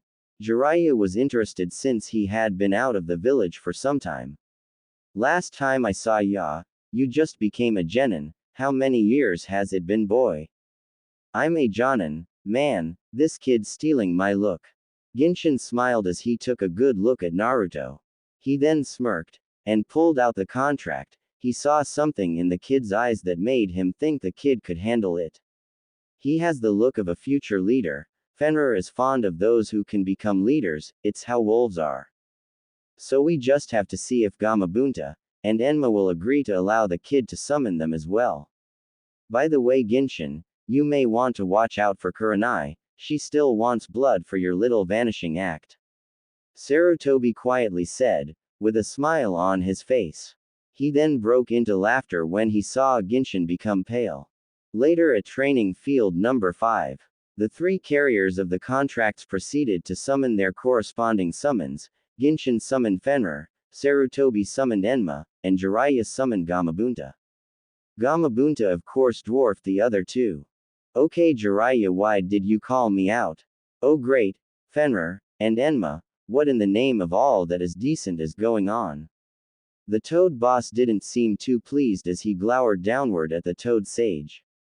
Simple, we want to make a deal with you 3 to allow the boy to summon each of you. Jiraiya then pushed Naruto to the center of the area so the three boss summons could size him up. The Monkey King Enma leapt forward and looked Naruto up and down. If it was based on appearance alone, he would have to say that the kid looked pretty strong. But it was wisdom that is needed to win the Monkey King over. Before you can summon me, you will have to summon 72 of my earthly followers, and 36 of my celestial followers. Then recite unto me each of their names when you summon me. The Monkey King then backed up to his original position. Fenrir the five-tailed wolf stalked forward and cast his three-eyed gaze upon Naruto. He spread forth his wings of metal as he circled Naruto. He was waiting for signs of fear to show. He was looking for the utmost strength, the strength that even a wolf would follow. I can recognize this kid as having what it takes to call upon wolves. He has what it takes to be a leader, and only those who can lead should call upon wolves. Lastly, Gamabunta leaned downward and looked the boy over. He squinted his eyes as he looked close. You sure you can handle summoning the Toad Boss kid? It's nothing like calling Enma or Fenrir. You gotta be ready for a hectic ride. He then waited for Naruto's response. Is that a challenge? Back when I served that disgusting snake with a god complex, I never really had a challenge, and if I challenged him he would have killed me or those I held precious. Naruto looked at Gamabunta with a strong look of determination in his eyes. Get on my back, boy. If you manage to stay on my back for 30 minutes, I will agree to this arrangement. Gamabunta was of course a force to be reckoned with. They say riding a bull is like sitting on a briefcase of dynamite. Would riding the Toad Boss be like sitting on a nuclear bomb? Needless to say, Naruto jumped upward and grabbed hold of the Toad Boss's jacket. And just in time, because the toad just then took off leaping into the forest, jumping around with a lot of energy. Needless to say, 30 minutes later Naruto was still holding fast of the jacket as he skidded to a stop. He smirked. That is, if toads do in fact smirk to see that this kid had what it took and more. He then returned to the training field and allowed the boy to climb off. I will allow this kid to summon me as well, but as part of the arrangement he can only summon me if things get difficult. With Fenrir and Enma he should be able to take care of things without my help all the time. The three then instructed Naruto on the procedure to summon. For King Enma, Naruto would use his left hand, for Gamabunta his right hand, and for Fenrir he would use both hands.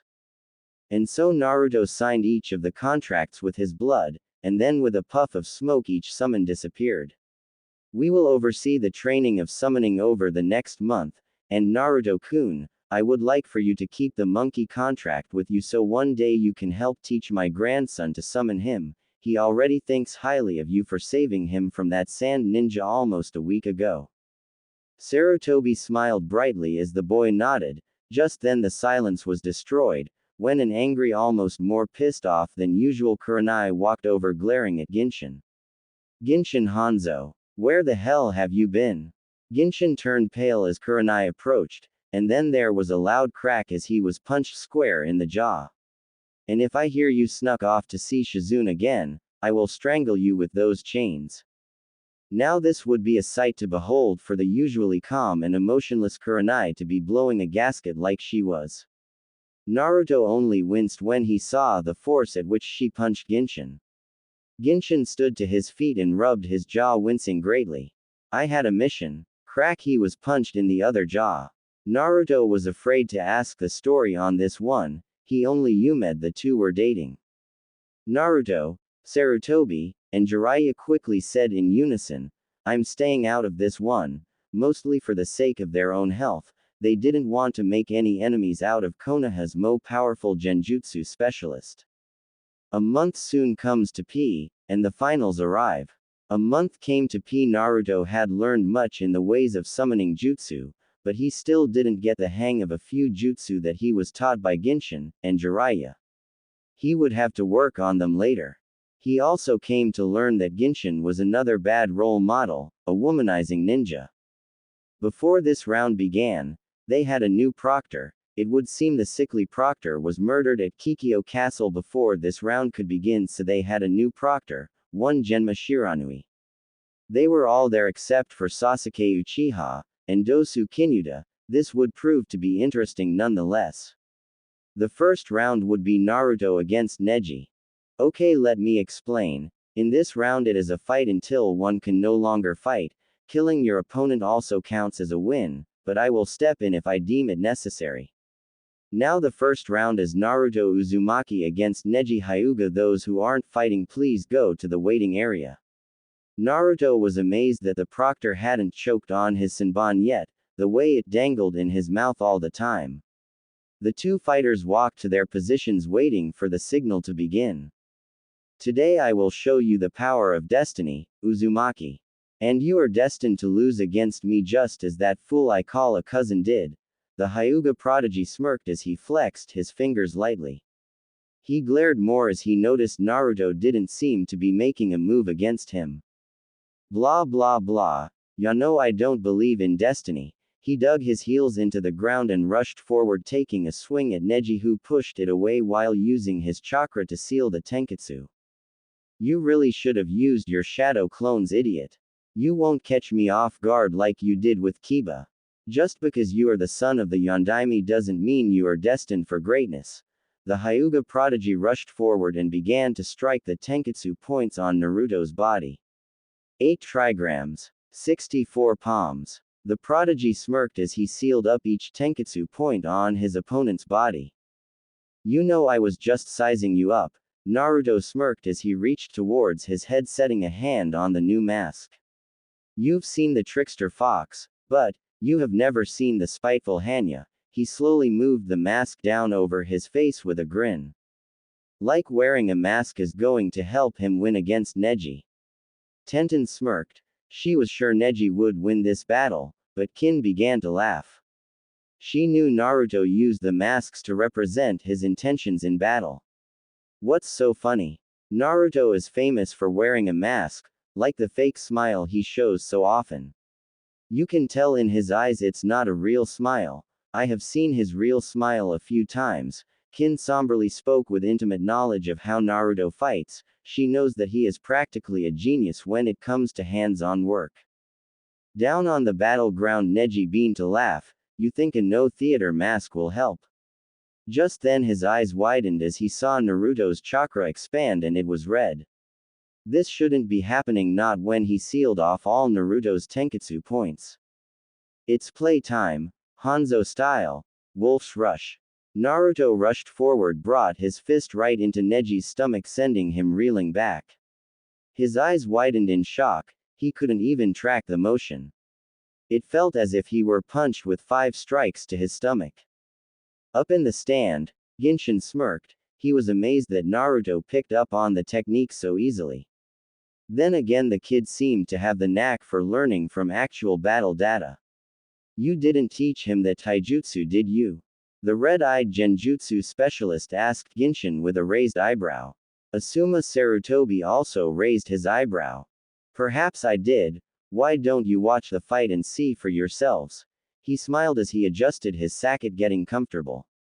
He didn't really need to watch to see it. He could hear it on the wind. The battle was becoming more intense in the arena, though. Neji found himself being outwitted by someone younger than him. Just then he saw Naruto lift up the mask so it was resting on the side of his head. But Naruto switched to the fox mask, and made a straight rush towards Neji.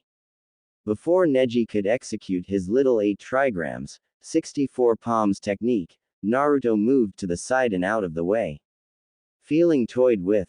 Naruto curtly asked as he grabbed hold of Neji's arm, bringing Neji crashing down to the ground. Maybe a little like that girl you toyed with during the preliminaries. He backed out of the way as the Hyuga once again tried to take a swing at him. Naruto smirked, seeing Neji showing signs of exhaustion. Naruto pulled out some kunai and threw them forward, hoping the Hyuga would tire himself out deflecting them. Meanwhile, in the stands, Asuma looked at Genshin questioningly. Why would you teach the boy that jutsu? He isn't from your clan. He stopped when Genshin raised a hand. He knew Genshin would have some sort of witty remark. Relax. And watch, it's coming. Genshin smirked as he raised his straw hat lightly to peek. It was always interesting to watch these techniques being used.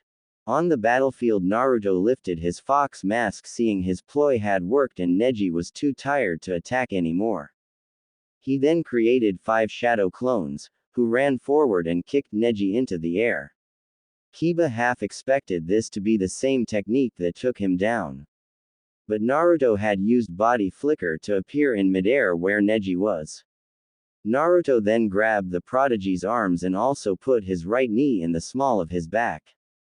As the two came crashing down, the shadow clone spun around and flew upward, kicking Neji in the stomach, thus knocking the wind out of him. Their descent not finished yet, Naruto swung Neji around so he was resting over his shoulder. Naruto then landed softly on the ground and dropped Neji to the ground. He then looked to Genma, waiting for him to call it. Winner, Naruto Uzumaki. Naruto rolled his shoulders and walked off the battle arena, up into the waiting area. He was a bit exhausted from that battle. It sure took a lot out of him. If the Hyuga had just a bit more stamina, he would have won the fight. But of course, back with Genshin, and the other Jonin. Genshin was receiving a look that told him to explain. Hanzo style. Height of the ancient tree is what was called that. It's my answer to Front Lotus and Shadow of the Dancing Leaf. I figured Naruto could utilize it since he likes to use Kage Bunshin. I taught it to the kid cause I don't restrict my family's techniques to my family. He smiled and got comfortable adjusting his sacket again while he enjoyed a refreshing dango. Meanwhile, with the Hokage and the Kage, there was much surprise since Naruto was exceptionally talented. It showed much promise for future rounds of the competition. But the Kage smirked under the veil, for in truth it was truly Orochimaru. Very good, Naruto-kun, you become stronger every time I see you. Now you will help deliver Sasuke-kun to me when he sees just how talented you are. He will be mine. His thoughts on his own ambitions. Tayuya, on the other hand, while in her disguise as a bodyguard, couldn't quite understand. Why did Naruto join the Leaf? Though he hated them, she thought she understood him. In that moment, the girl with the mouth of a sailor felt as if she had been betrayed by someone she cared about. Naruto-kun, why? Her thoughts were solely on the boy. As he walked up to the waiting area, she would find out why he changed allegiances if she had to beat it out of him. The next match will be between Subaku no Gaara and Sasuke Uchiha. Since Sasuke hasn't arrived yet, that means he has. Before he could disqualify Sasuke, Rado landed beside him and informed him of the Hokage's decision. The match shall be postponed, so will Shino Aburame and Subaku no Kankuro report to the arena. I forfeit. So please carry on. The puppet master was up to something, Naruto could tell. He could see Shino was watching Kankuro suspiciously since it seemed strange. Naruto could see the Sand siblings were up to something. Then will Subaku no Tamari and Shikamaru Nara please come down for the next match? The two walked down into the arena, but Naruto could tell by how Tamari was acting something was off. Haku, I have no idea what's going down, but people seem to be buying time. Naruto looked over to Gaara, who was acting stranger than usual. Naruto was noticing that Gaara was talking to himself. This was just disturbing. Naruto then watched as Shikamaru and Temari's fight went along. He was amazed by the strategic abilities of Shikamaru played out.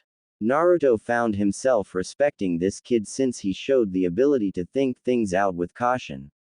But Naruto was shocked when Shikamaru said he gave up, right when he had Tamari right where he wanted her. Well, this sure is an unexpected change of events. The blonde quietly spoke. Haku gasped when she saw Naruto leap over the railing. Naruto of course waited until the winner was declared. Naruto walked over to Shikamaru and looked at him somewhat sternly. He then offered his hand to Shikamaru, and smiled genuinely. You did a good job. He then helped the Nara boy to his feet. He held new respect for Shikamaru, before he just pegged the boy to be a lazy. Thanks, man, I just don't get why I have to fight so many troublesome women. The boy was shocked when Naruto flicked his forehead. He rubbed his forehead and glared at Naruto. What was that for? For insulting kin, she isn't that troublesome. We should probably get off the arena floor before the next match starts. The two then began to walk away, and in a swirl of dust and leaves there was the late arrival. Sasuke and Kakashi seemed to make a late arrival for show. I'm sorry, it seems we're a little bit late. Exactly how late are we? You see, we were on our way back and a black cat crossed our path, and we decided to go the other way around. Kakashi was quick to try his lame excuses, then he saw no one present was buying it. I was about to disqualify your student. You're lucky the Hokage postponed the match. Now would Subaku no Gaara please step down to the arena so we can begin the match? Genma somehow always managed to talk without swallowing the senbon that always hung out of his mouth. Naruto and Shikamaru headed up to the stands since it might be a while before the next round. Tamari had already returned to the waiting area. Kakashi had used the body flicker technique to teleport up to the stands where to his shock was Genshin Hanzo. When did you get back, Genshin? He kept his one-eyed gaze down on the Shoijonin. It was known throughout the village that Kakashi and Maida Guy were rivals, but there was a third rival in the rivalry. Genshin Hanzo. Yet Genshin beat Kakashi and Guy on contests to see who could drink more, and who could get the most dates. Guy always lost those competitions since women were terrified of him. Long enough, and it seems you still don't know how to make good excuses, like I have room to talk. Genshin smirked as he caught a glare from Kurenai. Kakashi saw this and simply smirked under his mask. That's when the fight began. The crowd was in suspense when they saw the Uchiha prodigy being kept at bay. The crowd became suspenseful when Gaara surrounded himself with sand forming a ball. Naruto kept his eye on the fight as he walked up to where Kakashi and the others were gathered. You better cancel the fight, Kakashi. I remember hearing about this and it won't end well for Sasuke.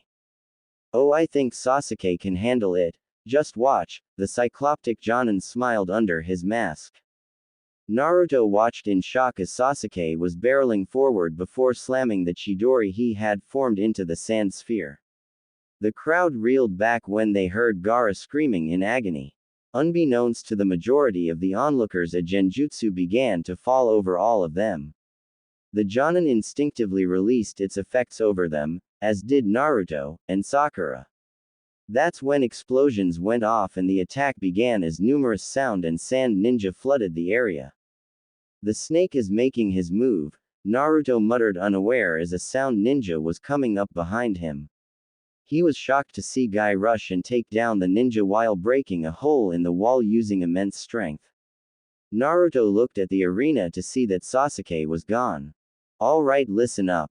This is the first ranked mission since the Land of Waves. You are to catch up with Sasuke, and see to it he doesn't fall into enemy hands. The cycloptic Jonin then used his summoning technique to summon Pakun. Pakun shall lead the way. Good luck. Naruto, be careful and don't overdo it. You will need to be careful, you are an enemy to all of Otogakur now. Genshin smirked at the boy, and that's when a sound ninja kicked the hat off the Jonin's head. Hi, Genshin sensei. Naruto then used his summoning technique to call out one of the lesser wolf summons. A wolf covered in samurai armor appeared. It was a large wolf, large enough for someone to ride on. Naruto, you called for me. The wolf turned his head to look at Naruto. Yes, Susanoo, we have to catch up to someone, so we need you to help us get there fast. Shikamaru, Sakura, get on his back. Naruto commanded quickly and jumped out of the opening and ran into the forest, leaping into the trees. Shikamaru and Sakura soon followed while on the wolf named Susanoo. Pakun was of course in tow while on the wolf. Genshin, was it really necessary to do that to the sound ninja?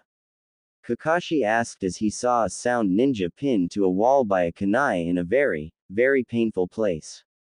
A kunai through the groin, talk about very, very painful.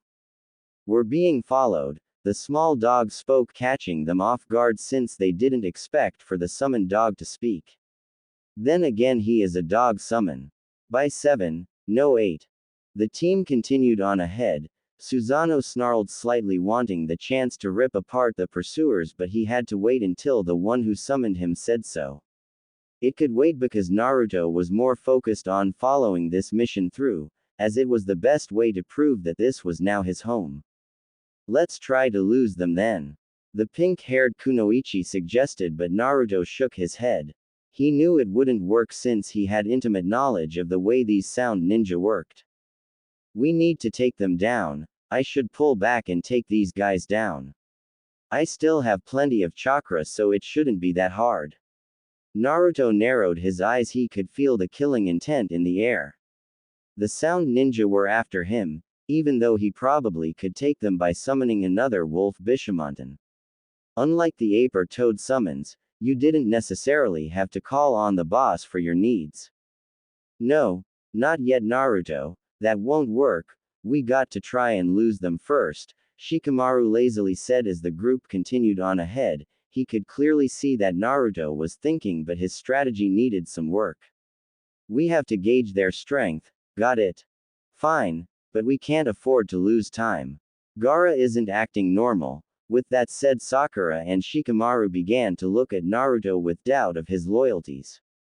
He only just joined the village as a shinobi, but why would the Hokage make a traitor of another village part of this village?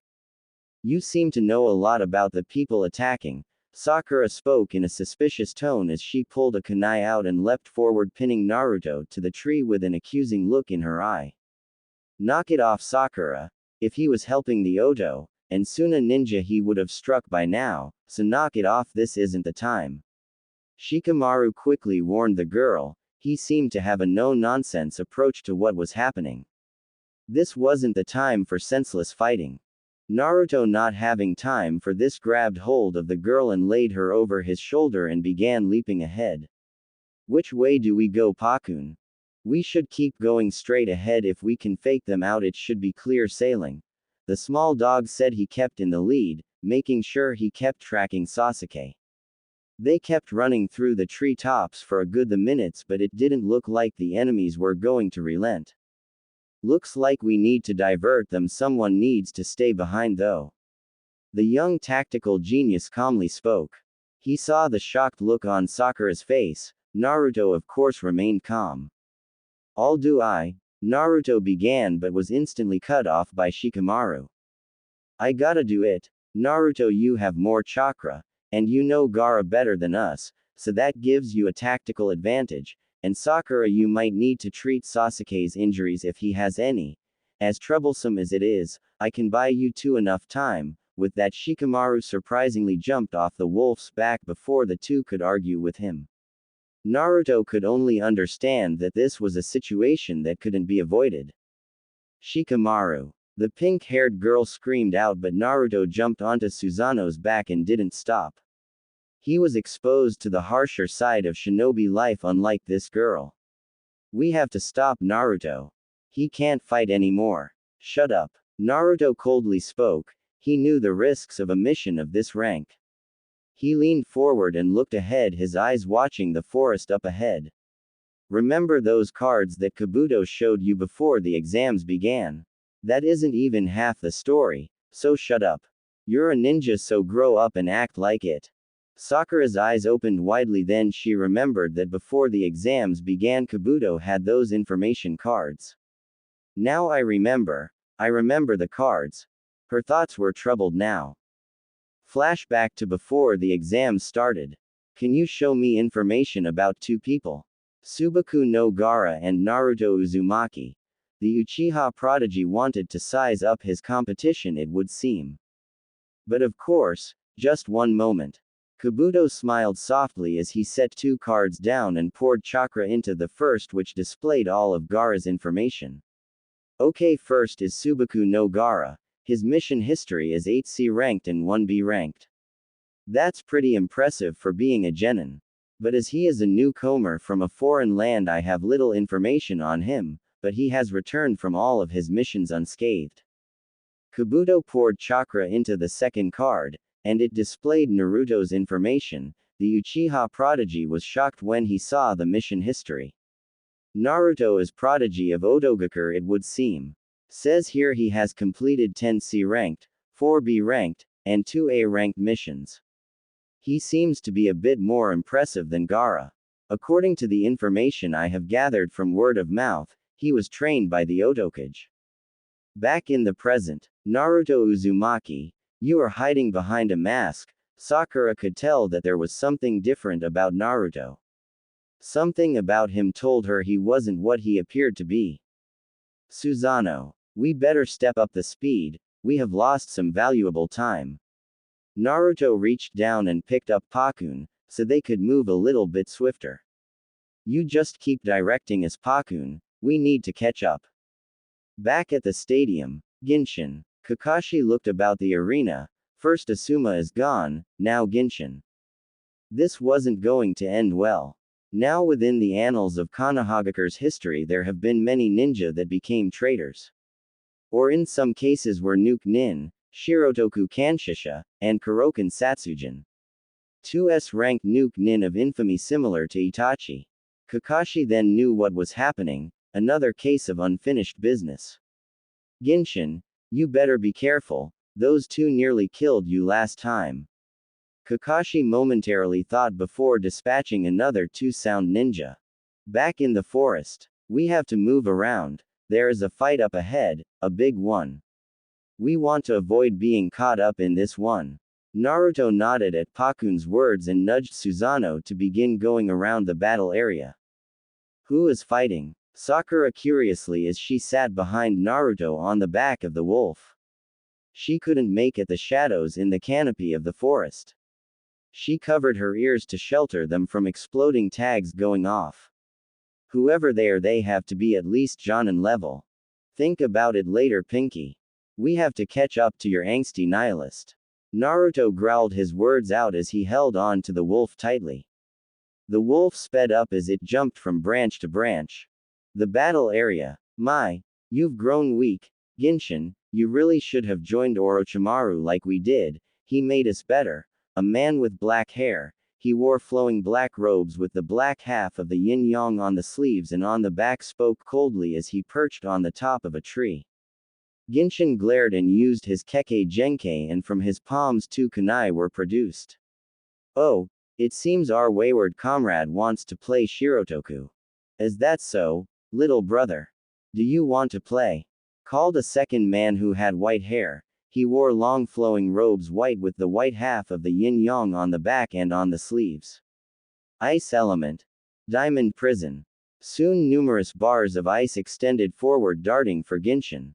Genshin tossed the kunai directly at the two not wanting to be captured so easily. Metal element. Demonic Muramasa. He writhed for a moment clutching his shoulder as he pulled a long sword out of his upper left arm. He then held it tightly in his hand and smirked as he swung it diagonally cutting apart the bars of hard ice. Your parlor tricks won't work on me this time. They won't. What if we're just toying with you, brother? The dark-haired one smirked as he appeared behind Genshin grabbing him by the back of the neck. Genshin was caught completely off guard as he was thrown downward, his body crashing through every branch on the way down. He has given us power that we would never attain through hard work. The two jumped down to the ground ready to strike and finish off Genshin, that when the henge dissipated and they found it was a substitution. And attached to it was an exploding tag which was about to go off. In a fiery explosion the Nuke Nin were sent flying by the force of the explosion skidding across the ground. You didn't honestly think I would fall for the same trick? Genshin stood on a high branch and tipped his sacket upward. Get up and stop fakin', that didn't hurt you too. He then looked seriously as he stood confidently on the branch holding the sword tightly in his hand. You're right, Shin no Kage Heiki. Kuroken spoke with great aggression as he reached into his shadow pulling out a serrated Kusari Gama. He began spinning the chain scythe about as he began to walk forward watching Genshin intently. Hyoton. Daiyamondo Tun Bogiri. Shirotoku formed a spear comprised of his unique diamond strength ice. He then charged forward leaping into the tree thrusting the spear forward driving Genshin off the branch. Genshin jumped to a higher branch, still holding the sword tightly in his hand. From the side, Kurokan flew towards Genshin and threw the scythe at him. Genshin was slashed across the chest, but to Kurokan's surprise it turned into a substitution with an exploding tag attached to it. Kurokan was sent flying by the force of this explosion and hit a tree extremely hard. Before he could get up, Genshin flew forward and pierced Kurokan's shoulder with the Muramasa and forced him to be stuck to the tree. Hanzo style. Celestial Wolf Fist. He then unleashed a flurry of 5 punches, striking Kurokan across the chest 5 times, but then jumped back as Kurokan's body cracked, seeing 2 exploding tags appear. He was sent flying off into the distance as a great explosion went off. Ice Element. Diamond Prison. Before Genshin could get away, he was trapped in the prison. As the two approached, they laughed in enjoyment to see they had captured their former friend. Who gets to kill him? Shirotoku's voice was devoid of any emotions, it just seemed to be sickening as he spoke, but just then both were pulled underground. Genshin within the prison of ice turned out to be a substitution which was covered in exploding tags. The tags exploded, causing the prison to shatter and sent several shards of ice towards the two trapped in the ground, who in turn turned out to be substitutions. Are we done dancing? 'Cause ya know I don't dance with dudes. The three stood perched atop the trees ready to start fighting each other seriously now. Genshin smirked and flipped backward as numerous exploding tags went off, causing the general area they were in to explode in a chain. Genshin rode the force of the explosion to get away. Not today. I will avenge my sensei's murder some other day. He coughed lightly after he hit the ground hard. He then bit his thumb and went through the hand seals to summon and slammed his hand to the ground, summoning a golden-furred wolf. On the wolf's back was a shining gold disc. He grabbed hold of the disc and coughed some more. Run, Amaterasu, take me back to the village. The wolf ran off at high speed, heading back to the village with Genshin riding on her back. But in the blast zone, the two he was fighting stood unscathed due to the intervention of Shirotoku's Kekkei Genkai. Run, little brother, we will find you later, and send you to join sensei. Shirotoku smirked before laughing in enjoyment of the promise of killing Genshin. We did our job, let's go. Orochimaru promised if we divert the catalyst, and kept the womanizer busy, we could play with some leaves. Kurokan spoke with a sadistic tone before laughing in a twisted manner that could make anyone's skin crawl. The two jumped up and bound from branch to branch, heading back to the village. Back with Naruto. Genshin sensei, I hope you are alright. Naruto looked concerned due to the MIV explosion that just went off. He didn't know what was going on, but they had to hurry up and catch up to Sasuke. To the left, Naruto could make out another fight going on between Shino and Kankuro. This was getting more interesting the further they went. What do you have against Sasuke-kun anyway? It's not like you know him. Sakura asked quietly. She didn't get why Naruto had something against Sasuke, it made no sense to her. I simply can't stand guys like him. He's nothing but a young cry-baby. He acts like he's the only one with a shitty life. What, just because he's an overhyped Uchiha it makes him more special? Before I left this village, I was beaten, and nearly killed over 1,000 times by the time I was 8, but you don't see me taking it out on people who care about me. The past is the past, you have to make the future the best you can. Naruto spoke almost harshly, his words laced with malice and hatred. By the time he was a genin, I had already killed people. I was accepted in Otogakure, but I was still denied something, my childhood. So do excuse me when I say Sasuke needs to grow the up. Shit happens and you learn to move on. Sakura looked wide-eyed, seeing a darker side to the smiling blonde. She had never expected him to be like this. She simply thought he was a clown, but she now saw under the mask that he wore. Now we have to hurry. Gaara is unstable and he might kill Sasuke. When that was said, Susanoo sped up his pace. Sakura was shocked by this and almost fell off the wolf, but Naruto grabbed her arm so she wouldn't fall. Hold on to me. It's gonna be a bumpy ride. Sasuke is fighting someone, or should I say something, and it's not human, the small dog commented as they neared where Sasuke was. That's when they saw it, an injured Sasuke laying on the ground severely injured. Sasuke-kun, Sakura called out as she hopped off the wolf to try and rush to his aid. Naruto quickly grabbed her by the arm and pushed her to a tree. He looked at her with a look that could stop a charging bull. Naruto, why? Look at Gaara, he will kill you if you get too close. Listen to me and stay back, I can take care of this, trust me. He then leapt to the ground and picked up the injured Sasuke and jumped back, and set him down beside Sakura. Now, it's time for this monster to face another monster. Sakura watched in shock seeing the blonde ninja bound about the trees slinking to where Temari was. What is he doing? She's the enemy. Her thoughts were troubled since it was unusual to help an enemy. And what's more, he brought her over, sat her down on the branch. What in the world was going through his head? Naruto, I've been waiting to kill you. Gaara spoke a beastly manner. He stood atop a branch halfway transformed. He was waiting for Naruto to strike, but he wasn't going to wait for long. He was growing impatient. He felt the need to kill someone, or rather something. That's when Naruto began to exude the red chakra, and tails of chakra surrounded him. He vaulted from the branch, flew at Gaara, punching him square in the nose. How dare you! You put Temari-chan in danger. Naruto was exhibiting strong anger. He jumped out of the way as the transformed arm swung towards him.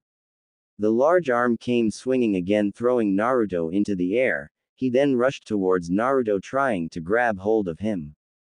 Naruto can't possibly win. Gaara is too strong. Temari was on the verge of tears. She knew Gaara was extremely strong right now, but the transformation wasn't complete. Her eyes widened just that moment as she saw Gaara slam Naruto to the ground, just before throwing his transformed hand towards where she and the other two were. He tightened his hold around them all, seeing to it that he would asphyxiate them. Help me feel alive. The Shukaku container spoke with pure blood-lusting insanity as he tightened. He then roared out loudly as Naruto came down and spun, cutting into the transformed arm with the sword of Kusanagi. This is different. It's more thrilling to kill someone that's stronger than me, so I shall kill you. Gaara began to laugh in a sickening manner. Then come get me, Shukaku. Naruto called out, sheathing his sword before he jumped into the branches of the trees, apparently running away. In fact, he was luring Gaara further away from the three who couldn't do any fighting. Gaara took two hostages, Temari and Sakura. He needed to have collateral to make Naruto fight him to his fullest. Naruto remembered his training with Genshin on wolf summons and what each wolf can do. He knew he would have to utilize all of his training. If he wanted to survive this, he couldn't use the techniques that he learned from Jiraiya and Genshin yet. He had trouble with them still. He couldn't count on them just yet, so it would be taijutsu and what he knows already. Flash back to training. Now Naruto, the wolf summons each have a unique set of talents. Just like King Enma becomes a staff, the wolves each have forms. Susanoo becomes leg armor, Amaterasu becomes torso armor, and Tsukuyomi becomes a helmet. Now keep this in mind. The boss summon Fenrir the Wolf King does not transform. His size increases, but only call him if you really need him. They call him the god-killing wolf for a reason. Genshin spoke sagely as he adjusted his hat, his eyes drifting off into the horizon before smiling cheekily.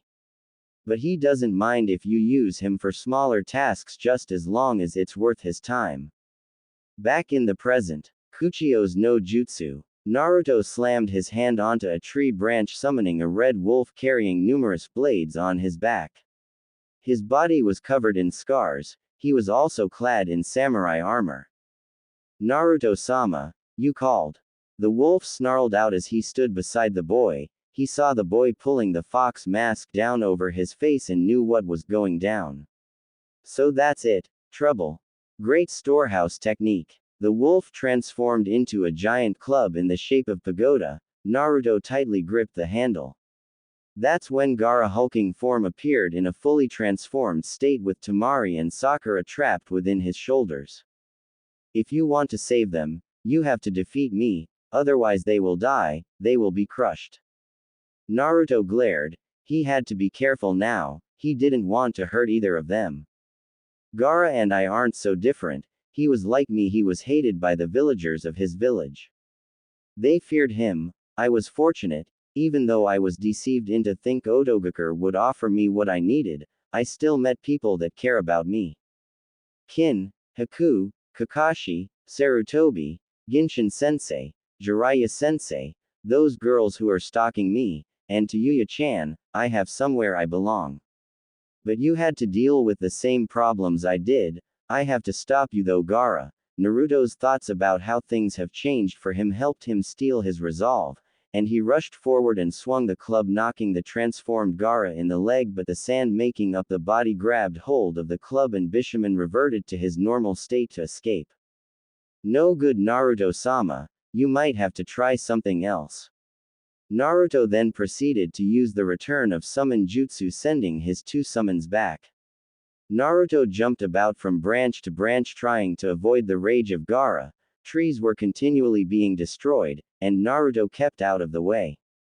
This of course was causing him to use up chakra. Naruto prepared a kunai and jumped to branch above and created 4 shadow clones. The clones ran forth to run interference. Naruto used this time to prepare the kunai with an exploding tag. He jumped about using his speed and agility to get behind Gaara. He thought that tail looked mighty convenient and charged for it. 1,000 years of death. He called out as he stabbed the kunai deep at the base of the tail. But he was then hit by a strong punch from the Shukaku which sent him sailing. As he went flying he was caught by Sasuke, who looked unamused. The exploding tag went off shortly after this, causing Gaara to be heavily damaged. This is my fight, stay out of it. Sasuke's cold demeanor was leaking through, but he was quickly silenced by Naruto standing up and grabbing him by the collar of his shirt. Look here, you whiny bitch. I don't know if you care, but Sakura and Temari are being held prisoner in his shoulders and their lives are on the line. I for one won't forsake them.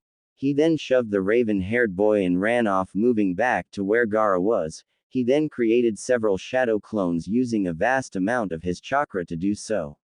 It's time for the real show to begin, and when I'm done, they will have to start the Naruto Uzumaki scrolls. Sasuke looked on in shock. This kid was no older than he was and he could create this many shadow clones. Who the hell are you? You're too strong to be a genin. Maybe you got this strength from Orochimaru. Sasuke's thoughts were growing more and more injured. He had always thought he was the best. Then this kid shows up and proves to be a more capable ninja. Just who the hell was he? Let's start this off with something I just made up. Uzumaki style Kenjutsu, Hurricane Blade. Naruto's clones all rushed forward and struck Gaara's chest and stomach with their blades, destroying some of the sand-composed body. The clones readied their swords for another run, and Naruto smirked as he dropped from above, cutting into Gaara's left shoulder, allowing him to free Temari. He picked her up, resting her over his left shoulder. He then jumped off to find a place to put her for her own safety. Uzumaki, you better save Sakura, the Uchiha muttered. He was in disbelief that this newcomer was already so strong. He felt inferior for the first time in his life. He had always been the best. He made people jealous of his prowess, but for the first time there was someone who didn't care who he was. And for the first time there was someone who was better than him. It got on his nerves. He was supposed to be the best. The army of shadow clones kept Gaara distracted. Naruto flew downward and with a flash of the sword released Sakura from her captivity and leapt up to a safe branch where he set her down. Now Naruto didn't have to hold back. He sheathed his sword and cracked his knuckles before rushing forward. He landed on Gaara's head and smirked under his kitsune mask. If you want to flush out a tanuki, you send a kitsune. You've forced my hand, the transformed Gaara snarled out. His body began to rumble as he began changing. Naruto jumped off Gaara's head and landed on a tree branch. In an explosion of sand, Gaara had fully transformed into the Shukaku, his size towering greatly over the forest. This was definitely not good. He had to do something and help Gaara, and he had seen how Gaara was when the damn demon took over. Shit. Guess I have no choice. Kuchio's no jutsu. From a puff of smoke, Fenrir stood, his silver wings spread widely. His eyes darted forward, spotting the reason he was summoned. His lips curled into a snarl as he looked at the monster known as the Shukaku. The wolf's tail spread out, each burning with one of the 5 elements, his eyes showing aggression yet great nobility as he watched the Shukaku. Kid, get on my back. We have a lot of work ahead. Have your clones run and distract him. Naruto nodded his head and jumped on the wolf's back as he began to increase in size comparable to that of the Shukaku. The army of shadow clones was keeping the Shukaku busy. Hopefully this would buy Naruto and Fenrir time to come up with a strategy. I have one trick up my sleeve, Fenrir. It's something Genshin-sensei taught me. Naruto smirked under his mask, a bad habit he was picking up from the womanizing Jonin. The clones all jumped onto the Shukaku and Naruto smirked while on the wolf's head. The clones all latched onto the Shukaku and disappeared in puffs of smoke, revealing many exploding tags that were attached to logs. The Shukaku looked in horror as the tags went off, leaving a sea of explosions. The explosions were enough to wake up Sakura and Temari, and they were shocked to see the sea of flames washing over the forest. Genshin Hanzo style. Sea of flames. Naruto smirked, lifting up his mask. As he was reveling in his attack, sand spread out and the Shukaku stepped forward. It was wounded but not out. He. The Shukaku rushed towards Fenrir. The wolf flew into the air and dodged the Shukaku's attacks. Naruto watched for an opening to appear. He had to try something different. He began to remember his training with Genshin and one of the jutsu he created. Another flashback to the training. Okay kid, this is something ya gotta learn on your own. Genshin calmly spoke as he proceeded to go through hand seals, eventually ending in the seal for wolf. Both of his hands held golden orbs, one golden, and one silver. Not exactly an answer to Chidori, but it gets the job done. Individually these are known as Kin Tentusama no Jutsu and Jin Tasuki no Jutsu. Combined though, Hakken Bunshoko no Jutsu, I took the principles of Rasengan and created this. Now watch Naruto. Genshin charged forward and slammed the sphere of platinum into the practice dummy, causing it to be destroyed as a powerful cloud of steam erupted from it. It's essentially a fusion of fire and water styles. To truly be able to use this you need to have good chakra control, so until then just focus on Kin Tentusama and Jin Tasuki. The name doesn't make sense, I know, but the sun is comprised of flames, and the moon controls the tides, so maybe I should call it Sweden. Suizuki Bakufu. Back in the present. Okay, here I go. Naruto then proceeded to work through the seals and set his arms out, causing the spheres to form in his hands. He charged forward, leaping off of Fenrir's nose and landing on the arm of the Shukaku as it came under him. Kaden. Kin Tentousama. Naruto slammed the sphere of fire into the Shukaku's arm, causing flames to burst out, destroying it. He continued to run, still holding the orb of water in his hands. Once near the head, he slammed the sphere into the neck of the Shukaku. Sweden. Jin Tasuki. The explosion of water created a large amount of damage to the neck, and it wasn't able to regenerate. Naruto jumped to the top of the head and stood ready to wake Gaara up from his forced sleep technique. How did he learn such advanced techniques? It took me most of the month to learn Chidori, and he can do 2 attacks based off of it. Sasuke began feeling even more inferior seeing the 2 techniques at work. Though the fact the jutsu worked against the earth element body simply meant that Naruto was powerful enough to seriously damage the Shukaku with water and fire. Time to wake up Gaara. He punched Gaara in the face. His fatigue was beginning to show as his punch didn't have the usual power behind it and the 2 fell off the Shukaku's head. Fortunately Fenrir ran forward and caught the 2 on his back. Gaara awoke and looked at Naruto in fear. Stay away. He struggled to get back. He saw the angry look in Naruto's eyes and continued to back away. That's when Naruto picked him up and punched him again, sending him flying back. Yano, you need to get a grip. I know your dad tried to kill you, but that's no reason to kill those that care about you. Naruto fell to his knees as he was low on chakra. Naruto's eyes returned to the usual blue color as he looked up. You put Temari in danger, and you aren't alone, Gaara. You can trust me to always be your friend.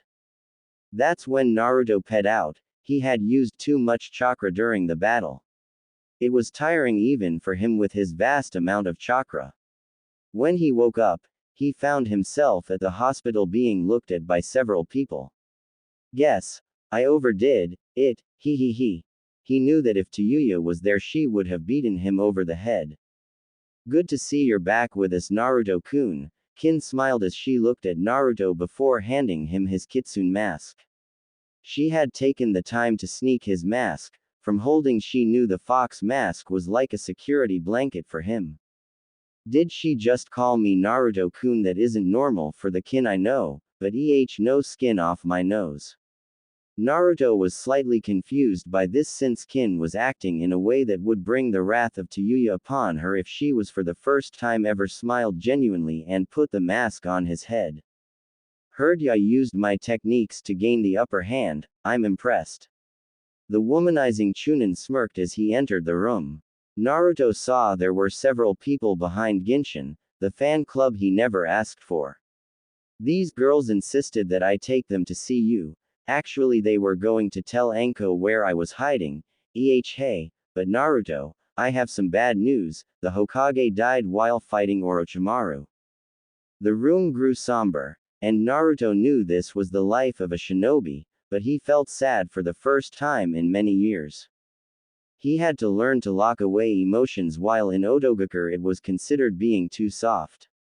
Orochimaru raised weapons. But he was no longer the damned emotionless weapon Orochimaru trained, and he could show emotions. Naruto's eyes filled with tears as he looked down. In the short time he had known the Sandaime Hokage, Sarutobi, he came to understand somewhat that even shinobi should have emotions. The day of the Hokage's funeral. The service was somber, and shortly after everyone left, Naruto stayed behind so he could say his farewell to the Hokage. He felt like he didn't know the man long enough, as if he could have learned so much more. That settles it. I swear I will one day kill that snake, and become a Hokage like you, and my father before me. I will make you both proud of me, and I will teach Konohamaru to summon Enma when he comes of age. That's my promise to you, Sarutobi-sama. Good, now you have ambition for your fire, kid. I wouldn't have taken you as my student if you didn't have the strength in ya to become a true legend. Genshin walked up and set a hand on Naruto's head. He believed in you, kid. So do I. Come on, don't let it get you down. I think that's how he would have wanted to go, fighting. We need to find you some place to stay, and that won't be easy.